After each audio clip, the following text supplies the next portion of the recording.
Good evening, Rowan. It's the 15th of January 2017 and it's just before 7 p.m.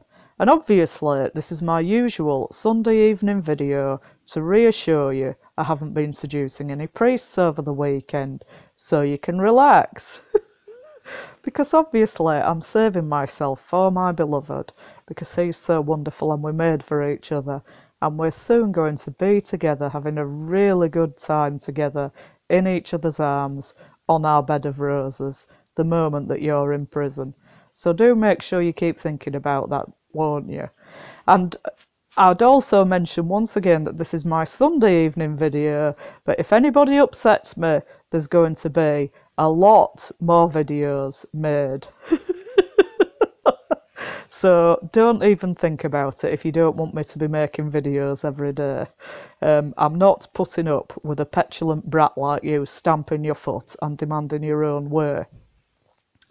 So anyway, I thought we could have another talk about the lecture that you gave on the 28th of November 2016, supposedly about sustainable prosperity, but as usual it was just your usual lunacy. So I'm talking about another small section of it this evening, and I'm going to talk about it in two sections. So here's the first part. We've so often interpreted our relationship, this is you talking here, to the environment quite simply as one of proprietorship. This is ours to do what we like with. Well, that's your attitude towards me, isn't it? Proprietorship, and you think I'm yours to do what you like with. So you then say, and if you look at that other strand in the Judeo-Christian tradition, which speaks of the land being lent to us, and that's the image used in Hebrew scripture, the land is lent. You're emphasising lent on both these occasions. We have the use of a certain succession of harvests, as it were, from the land, but it's not our property, and you emphasise that. So I think what you're saying here is that you think you should have a certain succession of uses of my vagina, but you don't want to keep me permanently. Well, bad luck. You're not even having one. I don't want anything to do with you or your disgusting, perverted, pretend astrophysical clergy friend David Pete either. And you're right, though, that I'm not your property, and I'm not lending myself to you either. So zip your trousers up and fuck off. Anyway. You say, that's a perspective which I think we need to get back to. Well, the passage of Hebrew scripture that you're talking about is Leviticus 25, and you've referred to this on numerous occasions to promote communism. And Leviticus 25 talks about land rights in ancient Israel. And I've spoken about you referring to this passage before to promote communism, but you've in fact inverted it and made it say the opposite of what it actually says.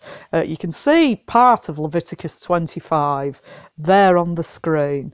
The purpose of this, of God saying the land belongs to him, is that people not be deprived of their ancestral lands forever, because how the situation was that a person or a family owned a certain amount of land, and the majority of people in this society were subsistent farmers, so they farmed their own land, and maybe there weren't so many people in the family, or the people were old, or the people were sick, and they needed to sell a portion of their land. Well, they couldn't sell it permanently because it belonged to them so absolutely. So they sold the land for a certain number of years until the Jubilee year, which was defined as happening every certain number of years. And then in the Jubilee year, all land reverted back to its original owner. So you're saying that people can't sell the land, they can only use it for a number of harvests because it doesn't belong to them. But the opposite is true. It belongs to them so absolutely that they can't even sell it in perpetuity. And the purpose of this is that people not be deprived forever of their ancestral lands, which was very important in society where the majority of people were subsistence farmers, because for most people, if you didn't have your own land to farm, then the only thing you could do was become a slave to someone else. So you were condemning people to slavery by taking their land away from them if you took it away from them permanently. So this was the way that society was ordered, so that subsistence farmers could always guarantee having land to farm to support themselves and their family. So you've turned this on its head, saying that people didn't own the land. People owned it so absolutely they couldn't even sell it in perpetuity. So it's the opposite of communism. Which is what you've used this passage to promote over and over again. And I'm going to play some clips of that, several clips of that, when you've used this passage before to promote communism. And I've mentioned this in at least 2 videos before, that you're using Leviticus 25 to promote communism and to say that it's wrong for people to be owning land, when actually Leviticus 25 says the opposite. So you then say, and it's a difficult one at a time when we're getting more, it seems, more proprietorial about boundaries, about territory, where anxieties around migration are so profound. Well, the thing is, to talk about people being more proprietorial, well, that's a response to there being a lot of migration over the last few years. I mean, into Britain, for example, the European Union expanded quite recently, and a lot of migrants came here from Eastern Europe. And prior to that, there were a lot of migrants coming here from Commonwealth countries. And this wasn't true prior to that. There were such enormous numbers of migrants coming here. So if people are getting more proprietorial about boundaries now, it's a reaction to this large amount of migration that's occurred. And it was predicted, allegedly, that only a small number of people would move to Britain from Eastern Europe when the European Union expanded, and in fact millions of people did. And it's now been declassified that this was also always intended in order to change the demographic in Britain. You see, because we've been told in the West for a long time, oh, the world's overpopulated, don't have any children, it's going to be terrible. And then so people reduced the number of children they had, and now they say, oh, people are not having enough children, we need to allow a lot of migration from other societies and cultures where people are generally having more children. So this is what's happened. So if people are concerned about migration now and appearing more proprietorial, well, they didn't need to before, did they? Because there wasn't a lot of migration. It's just a reaction to that. Anyway, I do say a bit more about that later on in the video, so I won't say anything about that now, because you're coming out with another lunatic, obviously false story in what you say immediately after this part. So you then say, I'm not suggesting there's a quick fix there, but to speak of relation to our territory, you emphasise that, in a non-proprietorial way is quite countercultural. So I've talked about you talking about people being countercultural and the church being countercultural before, and also mentioned, so I won't go over it all again here, but when the culture is going in the globalist direction, then you promote the idea that the church should be keeping up with the culture, and that the church not keeping up with the culture in certain areas, such as sexual ethics, this is preventing people from becoming Christians, according to you. So when the church is going against the globalist direction, then it's very bad to be countercultural. It should be going along with the culture. But when the culture is going against the globalist direction, then the church should be countercultural. So it all depends which way the globalists want it to go and which way the culture's going, whether the church should be in line with culture or countercultural according to your arguments. So you're always promoting the globalist agenda. You're just reading a script. You're not even coming out with any original thoughts on the matter. You're just reading the script. We've so often interpreted our relationship to the environment quite simply as one of proprietorship. This is ours to do what we like with. And if you look at that other strand in the Judeo-Christian tradition, which speaks of the land being lent to us, and that's the image used in Hebrew scripture. The land is lent. We have the use of a certain succession of harvests, as it were, from the land, but it's not our property. That's a perspective, again, which I think we need to get back to. And it's a difficult one at a time when we're getting more, it seems, more proprietorial in some ways about boundaries, about territory, where anxieties around migration are so profound.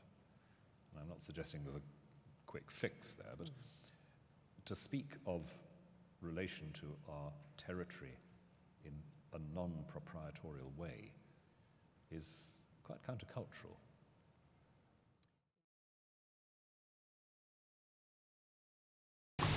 That's where I'd want to go back to the Hebrew scriptures and the concept of Jubilee that you mentioned. And it's been sort of dusted off and deepened in discussion in the last couple of decades in the ways we've heard. And essentially, it's a system of amnesty. In cycles of 7 years and cycles of 7 times 7, 49 years, there is essentially a debt amnesty. And this is laid out in some detail in some of the books in Hebrew scripture, particularly in Leviticus. And since you may not all instantly have this at your fingertips, let me just pick out a couple of details from the discussion there, because I think there are at least 4 principles in the account of this in Leviticus, 4 principles which are of real substantive value in thinking these issues through today. Second principle is a very radical one indeed. The land, which is the source of economic wealth and security in that pre-modern society, the land doesn't belong to anybody. The land itself is on loan to you from God. It's not a possession. Therefore, you are all already indebted in some sense, and to treat the possession of land and property and disposable wealth as if it were absolute possession is to misunderstand the whole nature of your humanity in a world where you are dependent on what you haven't made. This is a world in which you are dependent on what you haven't made. You're always, in that sense, indebted to start with. And in Leviticus, God says very firmly, I own the land. That's to say, you are all having the use of the land for a period. And when you're trading what you think is property, what you're actually trading is use. Practice. The practice of wealth production. It's a habit. It's a human practice. It's not based on absolute ownership. So there are 4 rather interesting principles, I think, and I don't think they're just relevant to the Bronze Age in the Middle East. The very fundamental one, ownership is never absolute.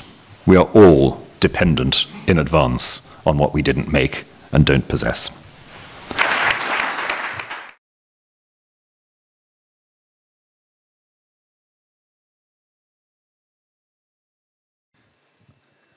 There are several passages in Scripture we might talk about here, but I'll pick up just 1 or 2 of them. That means that our attitude to the world around us, just like our attitude to other persons, must never be one of possession.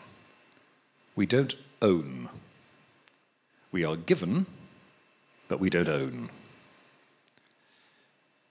So, for example, if you look at what's said in Leviticus, in the famous chapter 25 about the Jubilee, you'll see that there's a prohibition on the absolute sale of land. You don't sell each other land forever because the land isn't yours. God says, as a matter of fact, the earth is mine. The earth is the Lord's and all that fills it, as we heard earlier. The earth is mine. What you're selling, says Leviticus, when you exchange contracts about land, you're selling a certain period of use. You're selling a series of harvests. You're selling part of the process of sustaining people and keeping community alive. But you're not owning something which you transfer to somebody else's ownership. God has lent the land to us, the earth, so that we may feed each other. Not as something which we simply seize and squeeze dry. The awareness that we're to grow into, the global awareness, is crucially that awareness of living in a world we don't own and don't control.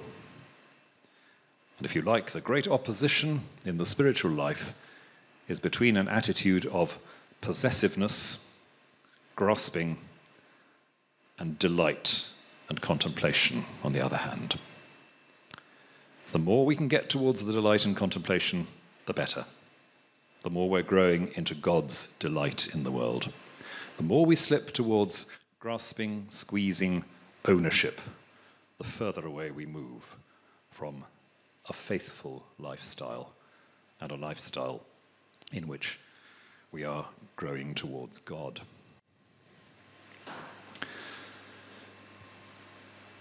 So those are a few of the basics I would want to play in to this discussion about climate change as a matter of faith.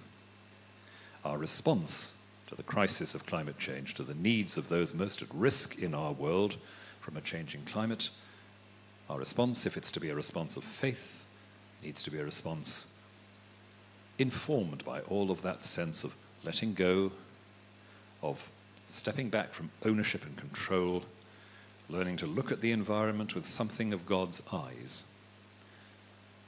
Because if the majority of scientists are right, part of the problem, that's part of the process that's brought us here, is generations of possessiveness, grasping, and therefore unfaith, looking at ourselves and our world with eyes other than God's.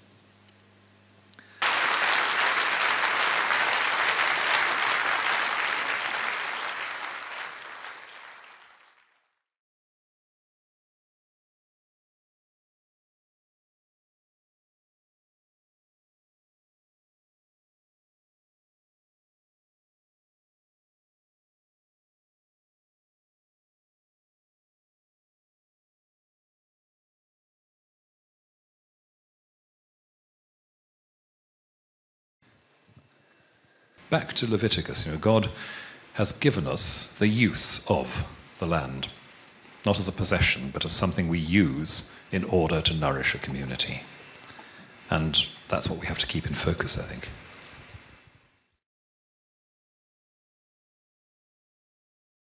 So, faithfulness is indivisible, you could say.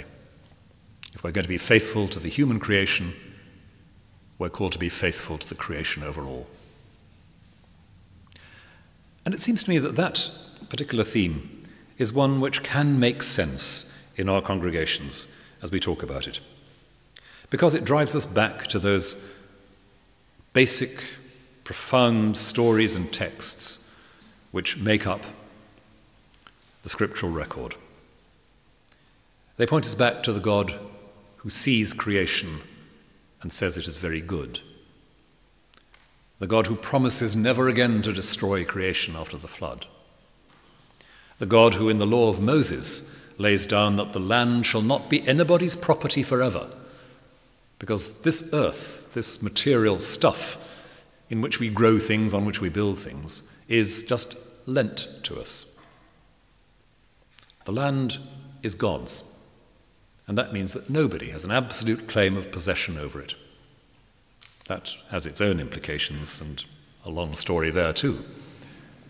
But it means at least that we've got to learn to regard the very stuff on which we stand as something other than our property something other than what we can just stuff into our pockets and take home for our private purposes.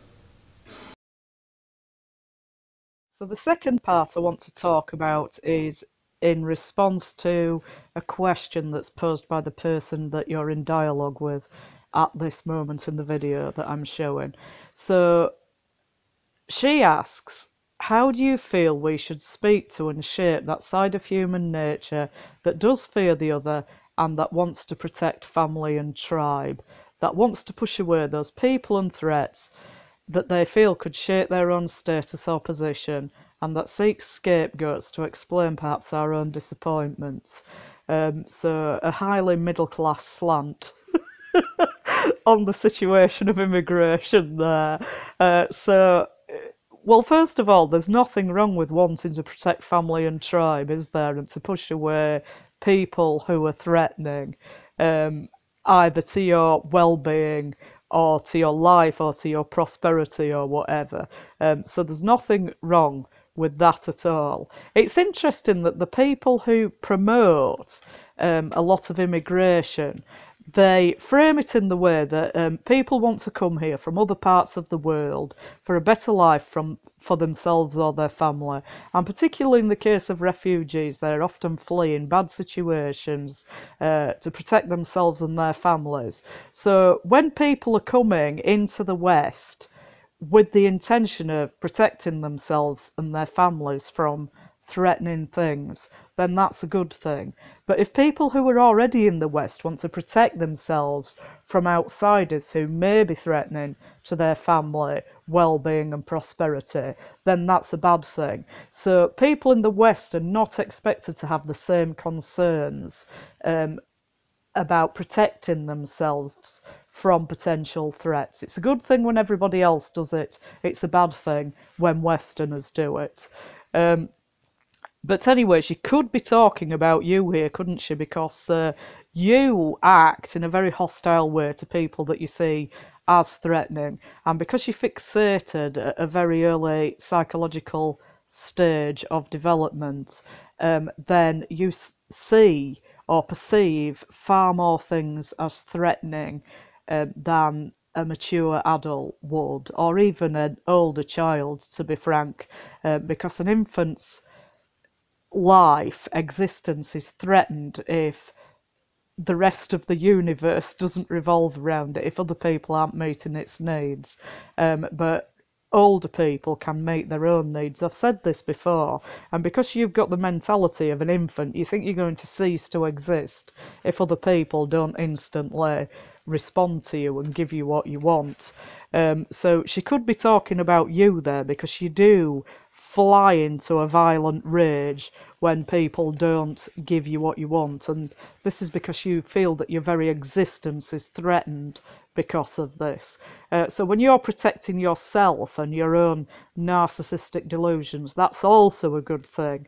But if other people, like me, want to protect myself from abuse, from psychopaths and perverts like you, then that's a bad thing. That's immoral. Me protecting myself from you is immoral, and you protecting yourself from things that aren't even a threat to you, well, that's just a fantastic world to be in.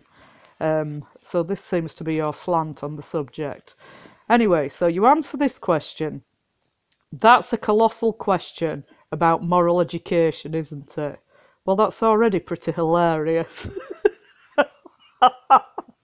Because you're talking as if you're the moral educator when you're completely immoral and your pseudo-morality is entirely self-serving. So you then say, but it seems to me that what we need to say is, what's the cost of isolation? It's as if the more concerned you become about defending, you emphasise that, defending frontiers, the narrower and narrower these frontiers are drawn. So I'm not too sure that you're talking about national borders or anything like that at the moment. When you say, what's the cost of isolation, I think you're asking me, what's the cost of isolating myself? And what's the cost of not being involved with you and your perverted pretend astrophysical clergy friend David Pete? So, as I've said many, many times now, the purpose of all this harassment and abuse of me and all the disasters you've engineered over the years is to make the cost of not giving you and your perverted associates what you want, to make the cost so high that I'll think it isn't worth paying, and it's a way of mind controlling me into thinking that you're my best option. So you kind of spelling that out here, aren't you? And you talk about the frontiers becoming narrower and narrower, and that's because people who've consistently treated me abusively or really done something that's totally unacceptable to me, I've just cut them off and not involved myself with them anymore. So gradually I've cut myself off from more and more people as everybody consistently has stabbed me in the back and treated me in an evil, abusive way. Well, I don't wish to be treated like that, so I'm not involving myself with people who behave in that way towards me. I don't care what justification they think they've got in their own heads about it. I don't want to put up with that kind of behaviour. So I have, in fact, drawn my frontiers narrower and narrower. So you then say, and the cost, you emphasise that, therefore, is the cost to that potential enrichment of real engagement with the stranger. Real engagement. What kind of engagement would that be then? Kind of engagement for marriage? That kind of engagement. And so I would be enriched by engaging myself with you, wouldn't I? That's what you're saying. I'll pay you for sex. I think that's against the law in Britain, you know, to be offering somebody money for sex. I think that's a crime. Anyway. So you then say, now, again, I know this is highly general stuff. Well, it isn't. It's highly specific stuff. You're mainly directing it at me, although you are promoting globalism at the same time. Now, again, I know this is highly general stuff, and it doesn't speak immediately to those who feel most threatened. We've got a lot of work to do, I think, to listen to what the nature of those anxieties is, and not simply write them off as wicked or trivial. So you're presenting yourself here as if you're superior to the general public. It's up to you to be making decisions and shaping perceptions, and you're in this position where you could magnanimously listen to the concerns and anxieties of other people. This is in fact a narcissistic delusion. Because other people don't need you listening to them and then making whatever decision you want. Because you're the kind of person anyway who only listens for long enough to find out enough about the person so you can manipulate them or destroy them, or how to dismiss them in the best possible fashion, or to hone their weak spots. This is the reason why you listen. And you're not listening to me because I keep telling you to zip your trousers up and fuck off, but you just don't seem to fuck off, so you're not really listening, are you? And you've also accused me of not listening to you, but in fact I am listening very carefully, and I'm analysing what you're saying, and I'm responding to that in an appropriate fashion. So that's what I've got to say on the subject of listening. And you talk about writing off people's anxieties, so you're attributing emotional motives to the concerns that people may have about one thing or another, which is what you always do when people are saying or doing things that don't go along with your agenda and feed your narcissistic delusions. You attribute emotional motives to the people who act or speak in such a way, as I've said before. So you don't want to write them off as wicked or trivial. Well, I think you're telling people that they are wicked or trivial, which is quite astonishing considering how wicked you are. And most of what you say is rather trivial. So you then say, but I think I would want to, again, to look for the stories that take that a little bit further forward.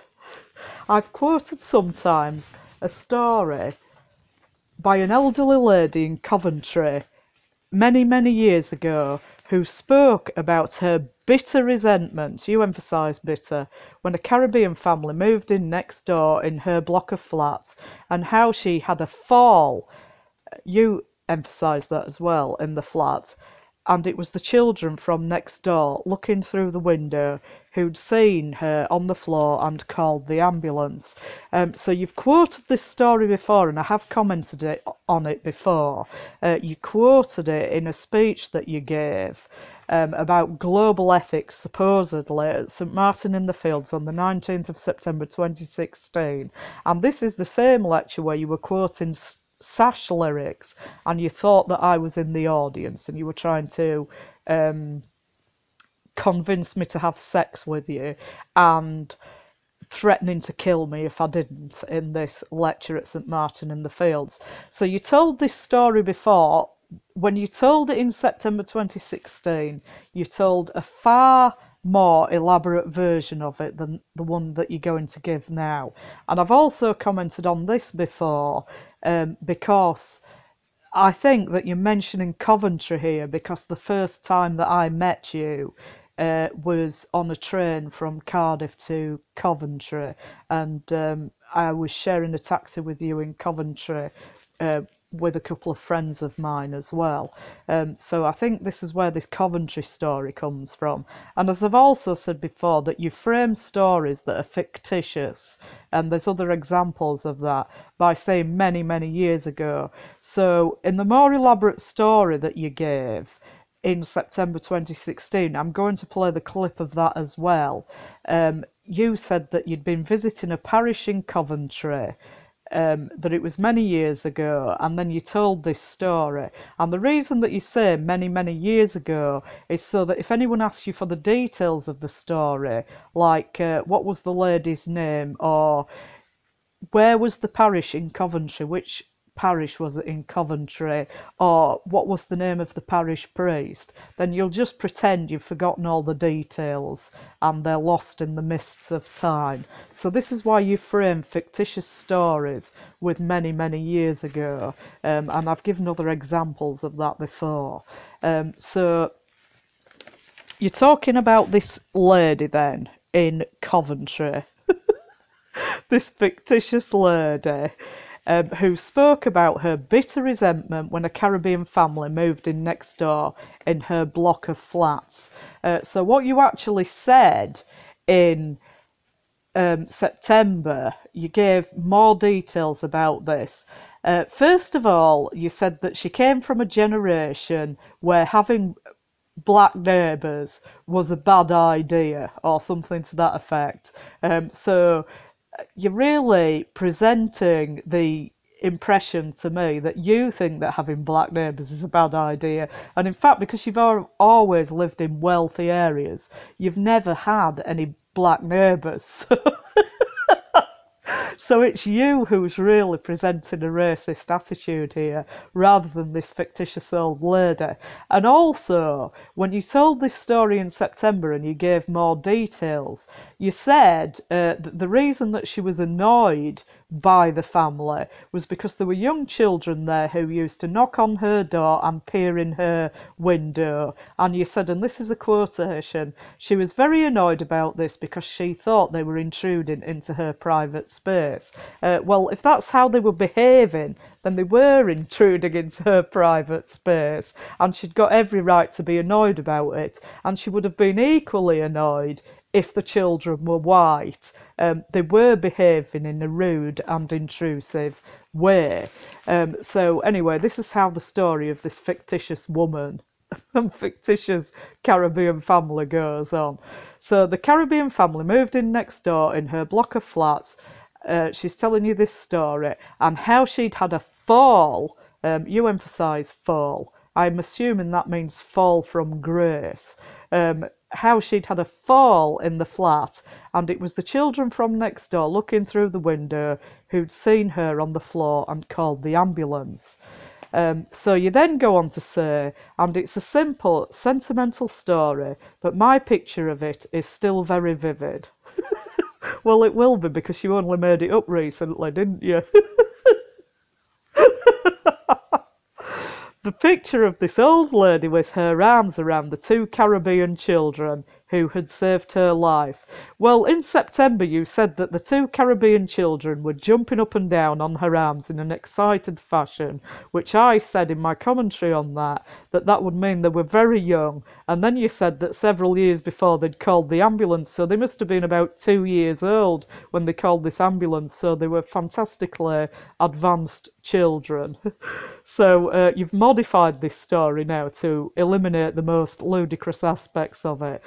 The 2 Caribbean children who had saved her life, saying she got her arms around them, and she was saying, not quite in these words, but saying that her initial suspicion, her initial resistance could potentially have cost her more than she could have imagined. So you're not talking about this old lady, this fictitious old lady in Coventry, are you? You're talking about me and my initial suspicion, my initial resistance could potentially have cost her more than she could have imagined. Well, my resistance of you has cost me far more than I could have imagined, because look at where I am over 20 years later because of your psychopathic sexual predator behaviour. But I'd still rather that than have anything to do with you, because you're so utterly vile and repulsive. There isn't anything on this earth worth being involved with you for. I'd rather die than have anything to do with you. You absolutely disgust me. So you then say, now, as I say, this is a simple story, but it's one worth thinking through, because it's a bit of a metaphor for what happens if we go on defending or go on policing boundaries. So you're talking about personal boundaries here, aren't you?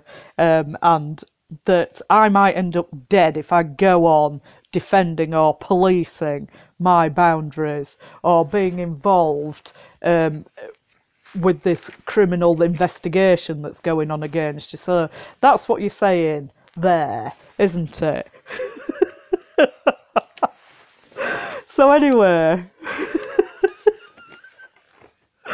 you say, and I'm currently reading a book by an American geographer, Rees, on violent borders, in which he simply details what happens as borders internationally, you say that really quickly as if you don't want that being noticed. What happens increasingly as borders are increasingly militarised? So it may be my borders that you're talking about, my boundaries there.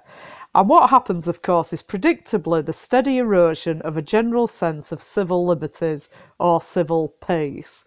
So you're being a bit threatening again. Actually, this book that you're talking about is one that you reviewed in the New Statesman. I've already made a video about that review. And you go on to say, you put more and more resource into this particular kind of violent defence of your border.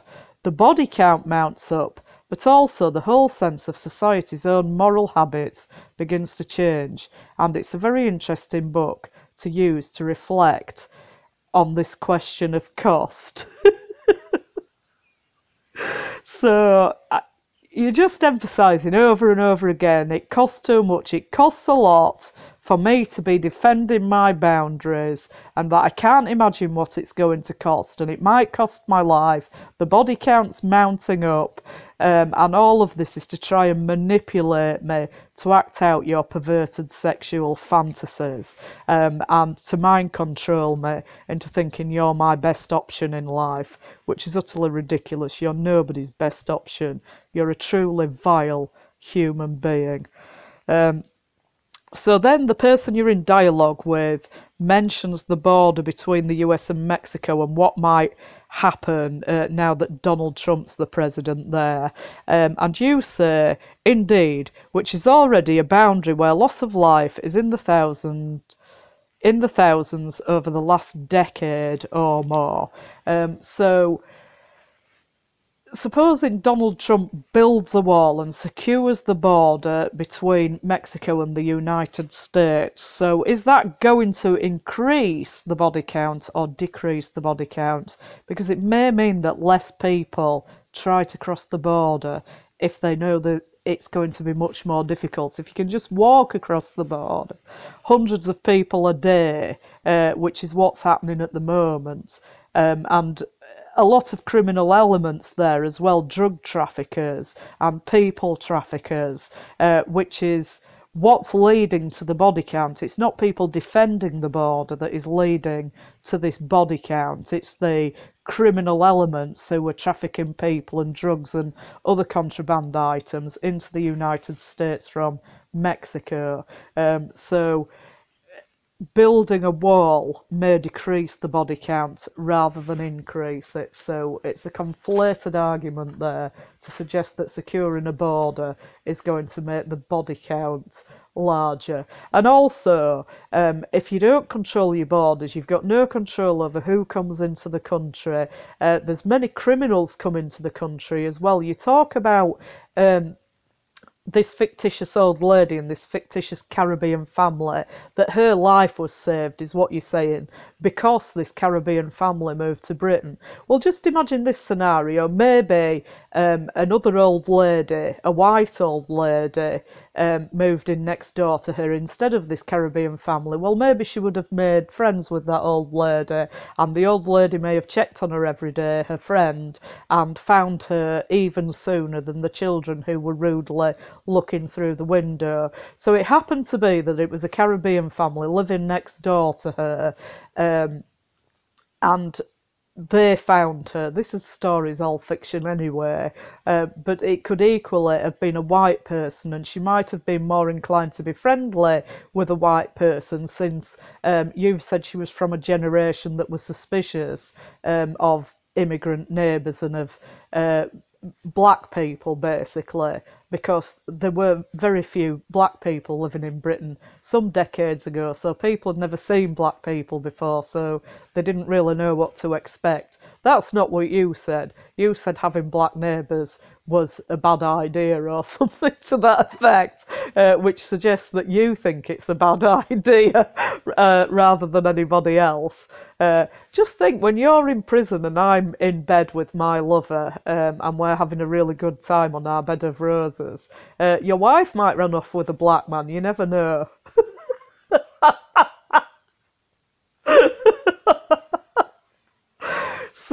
So it's a conflated argument to suggest that just because this fictitious black family saved this fictitious white woman, that means that we should allow a lot of immigration, because it could have been white people who did it, and also a number of immigrants are very bad criminal elements as well. So it's just completely irrelevant whether the family living next door to her were immigrants or not, because a native family could have easily helped her in the same way. It's just complete nonsense. Anyway, that's my video for today, so I shall leave it there for now, and I shall play these clips of what you said before and what I've just been talking about as well. But don't forget to be alert, because I shall be turning up to make a citizen's arrest for terrorism. And I won't be seducing any priest during the week either, because obviously I'm saving myself for my beloved, because he's so wonderful and we're made for each other. And as I've mentioned already, we're going to be having a fantastic good time together on our bed of roses. So you make sure you keep thinking about that, and don't forget to be alert. Hasta la próxima. I mean, I did want to ask you how you felt we should speak to and shape that side of the human nature that does fear the other, that wants to protect family and tribe, that wants to push away those people and threats that they feel could shake their own status and position, and that sort of seeks scapegoats to explain perhaps our own disappointments. Yes, indeed. And, that's a colossal question about moral education, isn't it? We don't need no education.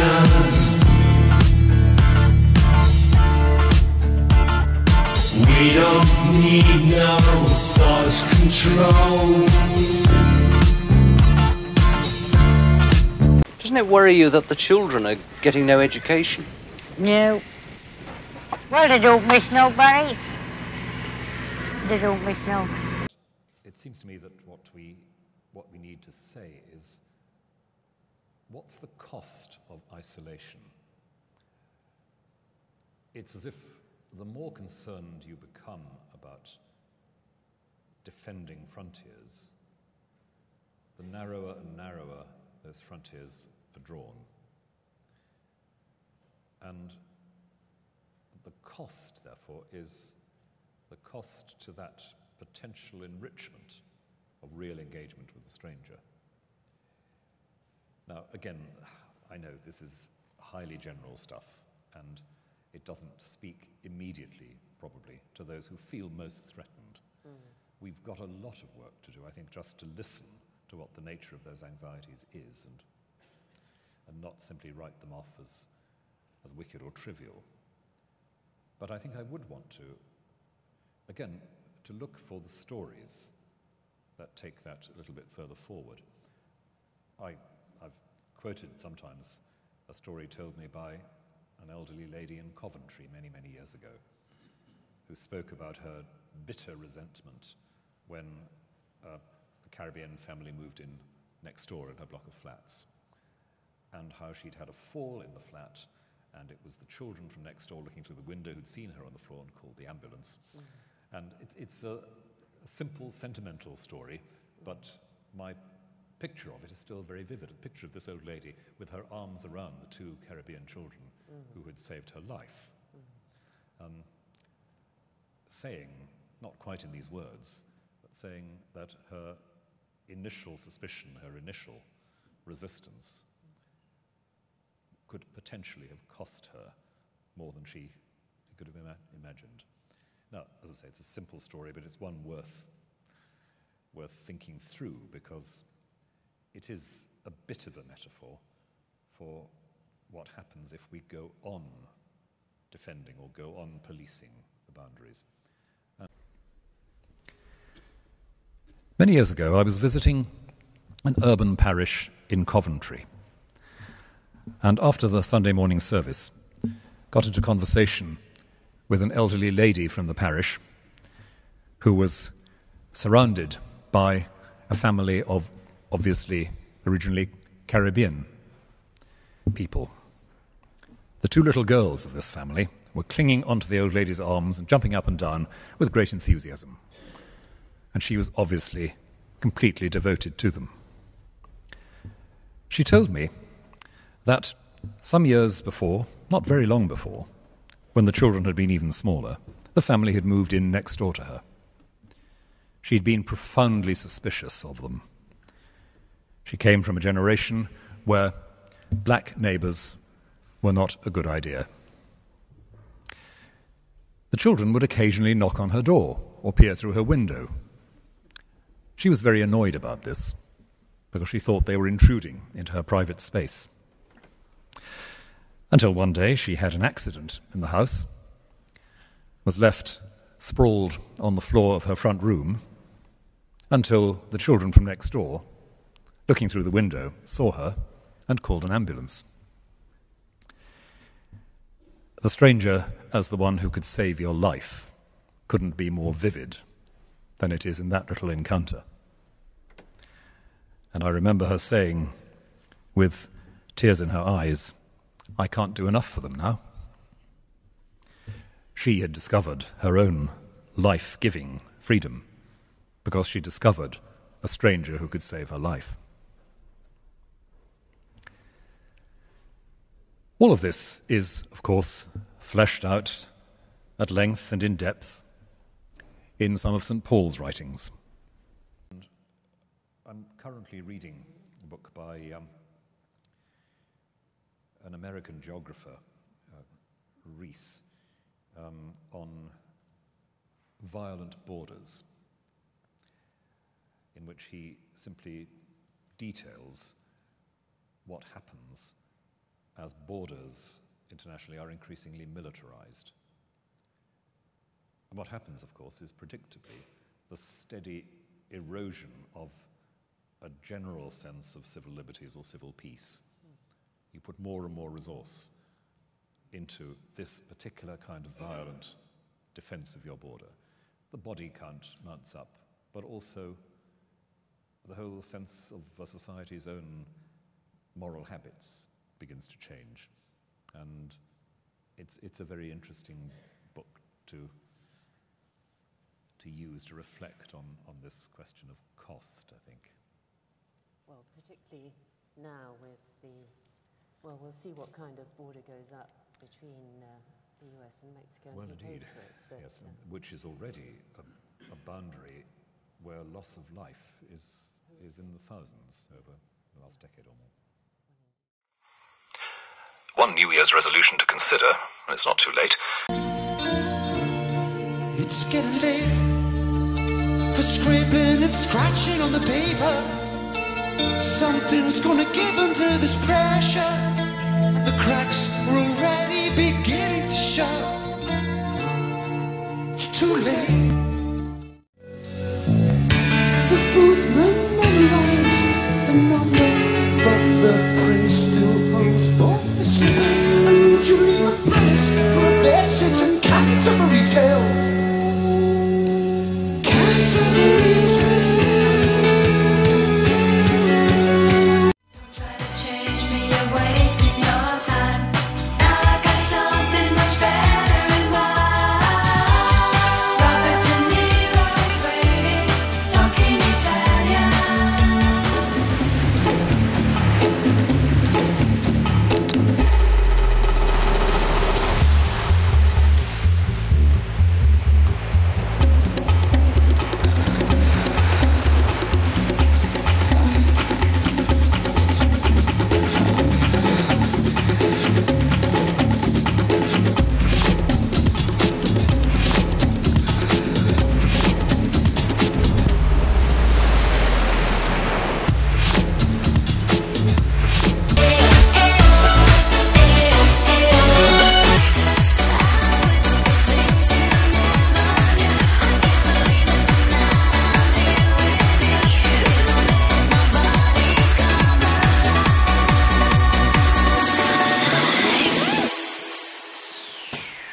You bring me alive. He's a bad, bad boy. I'm a bad, bad girl. And we're getting mad. It's why Catholics have the best sex. Adelante. Oh, what care I for my house and my land? What care I for my money? Oh, I'd rather have a kiss from the wild gypsy's lips. I'm away with the Raggle, Taggle, Gypsy. I'm away with the Raggle, Taggle, Gypsy. I'm away with the Raggle, Taggle, Gypsy. Oh.